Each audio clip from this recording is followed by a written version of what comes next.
Hi, and welcome to Step Up AT's videos on assistive technology strategies. In this video, we will be discussing peer modeling. Marsha gets to do it.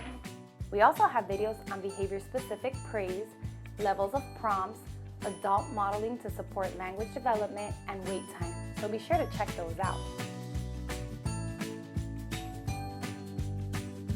A peer model is another child who helps, shows, and leads another child through play and social interactions.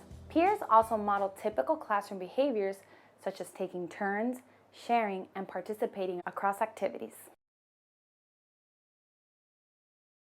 Children with different abilities benefit from seeing others like them perform the same tasks or skills they are expected to do. In return, typically developing peers benefit from developing confidence and empathy as they serve as classroom helpers or leaders. Great job, Ivy. Good job. Here you can see that Stefano is engaged with a book. However, he is not following along with the class activity, which is to find all the characters in the story. The teacher offers Stefano a verbal prompt to redirect him. Remember, Stefano, we're matching the pictures on the book. Stefano looks at the teacher passes by, and Stefano continues to play around. Now, let's see how peer modeling as an instructional strategy can offer Stefano a more concrete understanding of the activity and what the teacher expects him to do.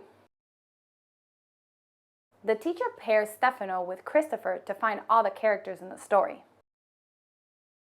Christopher models how to point at each character as he finds them. Christopher is helping Stefano learn how to identify the characters in a story. At first, Stefano may not know how to do this on his own, but by watching Christopher, Stefano learns the skill. After watching Christopher do this a couple times, Stefano attempts to complete the task on his own. Aquí está. In this scenario, Adeline is an emerging communicator who is a new AAC user. She is beginning to use an AAC device with a message to request the teacher to turn the page. The goal is to help Adeline become an active participant during shared reading activities. This is the name of the book. Notice how Ms. Lisette passes around the device to Alejandra, who is seated next to Adeline. When it's time to turn the page, so that Alejandra gets a chance to use the device to make the request. So now I'm gonna turn the page. In doing so, Adeline has the opportunity to see her peer use the same AAC device she uses, makes the same request, and see the teacher respond to the request.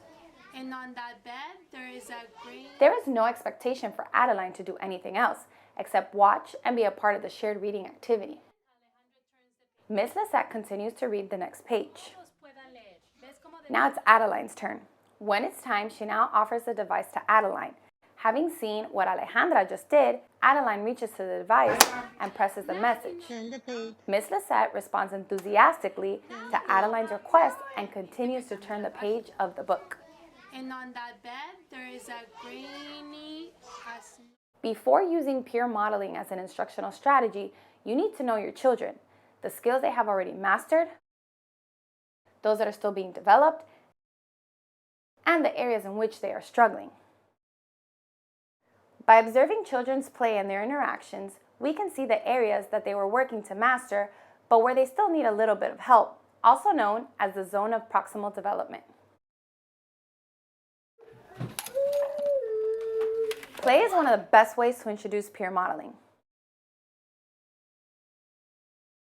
For example, to a casual observer, watching Stefano pretend to read a book to Christopher may seem like usual play, but to an experienced teacher, Stefano is helping Christopher practice concepts of print.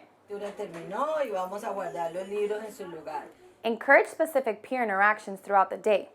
These collaborations do not need to be structured or formal. It is simply using the knowledge we have about the skills of one child and how this can support the skill development of another child. Equally important is how we, as teachers, introduce these collaborations. As Alejandra participates in a letter matching activity, the teacher may say, Alejandra, Adeline doesn't know how to do her letters. Can you go show her how to do the letters? Thank you. The teacher may not even realize that as she is trying to offer peer modeling, she may be putting Alejandra on the spot. Instead, notice how the teacher asks Alejandra if she would like to partner with Adeline without highlighting Adeline's needs. Alejandra, how would you feel about partnering up with Adeline? You guys can help each other.